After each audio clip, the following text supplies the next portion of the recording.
Hey everybody, this is Dr. Maxwell, or Brent Maxwell, known as the Naked Doctor. I just want to share a handy tip with those who love to travel. If you travel domestically or abroad or overseas, here's something I want to share with you that I found very helpful, especially as a chiropractor. I focus on the spine and nervous system. So I found out that one of these, I got this from, I believe the store was TJ Maxx in the US, or most common stores sell this. I purchased mine for $10, and mine is not the heavy memory foam one. Those are, I found, too thick. This one's actually pliable, bendable, and it has a clasp that's allowed me to add it to my luggage on my backpack when I travel. So it's definitely hands-free, out of the way. And I used it 3 different ways to help me feel comfortable, and actually it helps with my spine. So the first way you can use one of these, and this is a lifesaver, a time saver, and something that you definitely need to invest in, okay, if you travel. Heck, even if you don't travel. So you're on the plane, when you're asleep, this is handy, right, of course. When I'm awake, I'm not falling asleep, but my head is not falling off or nodding to the left or to the right. The way I like to use this is, I like to use this vertically.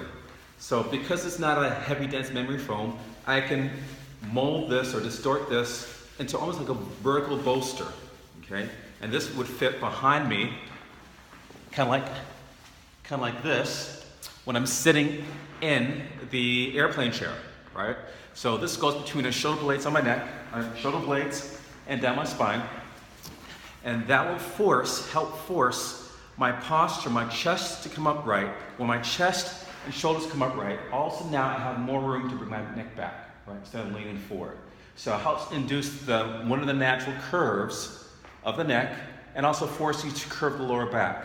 That's one way of using it. So anytime that you sit there for a long period of time and you sit without maintaining one of your 3 natural curves, especially the lower back, it creates a stress and strain not only in the spine, but also tethers and stretches the brain-body connection, the spinal cord. Right? So essentially, you're sitting like this without realizing it. So when you have one of these behind your back vertically, it will create that upright posture. I've also used this when I'm in a plane across the small amount of my lower back. So that's the other second use for this. Widthwise down here. And once again, that's another way of creating that natural curve, that natural lordosis that your body needs to be healthy and to maintain a healthy brain-body connection. And allows for a lot less postural fatigue, a lot less spinal fatigue. You're gonna get off the plane more energized, less feelings though that you're tight, restricted. It's just gonna be a lot more comfortable experience when you arrive at your destination. Sorry, excuse me. And the last way to use this, most helpful, is when I sleep.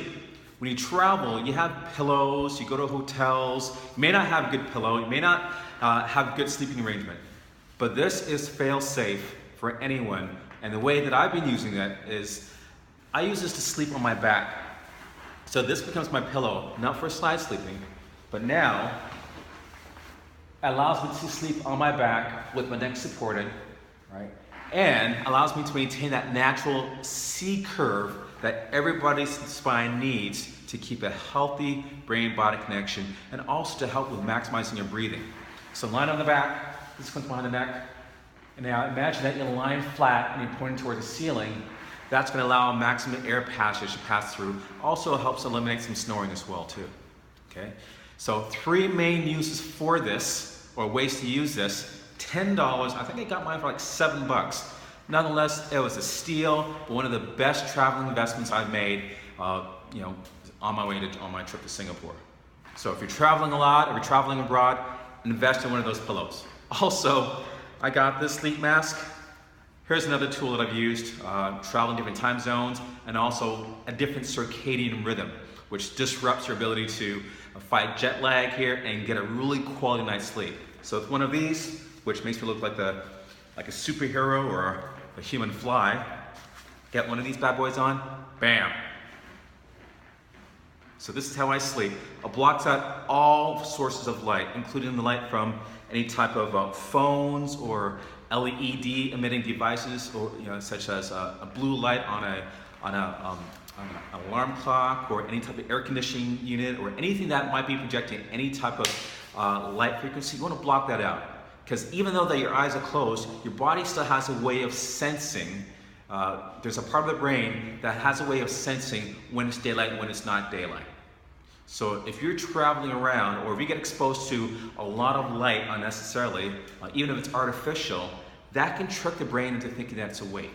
So if I want to get the maximum best night's sleep possible, I want to keep my brain thinking that it's constantly dark outside. What I've noticed is that my sleep and rest is much more richer, much more intense. I wake up much more fully rested. And in fact, I don't need to use an alarm clock anymore because now my body is programmed onto this rhythm cycle. What works for me when you need a really good night's sleep, make sure you get an early rest. If you're working on minimal sleep or you need to get up early, this might make you miss your alarm clock because it's that effective. So this is Dr. Brent Maxwell, or the Naked Doctor Abroad. Looking forward to hearing your responses. I'm also looking forward to knowing how you guys are liking and enjoying these videos. Give me some feedback. I'll keep them coming. All right? With love from Singapore, I'm out.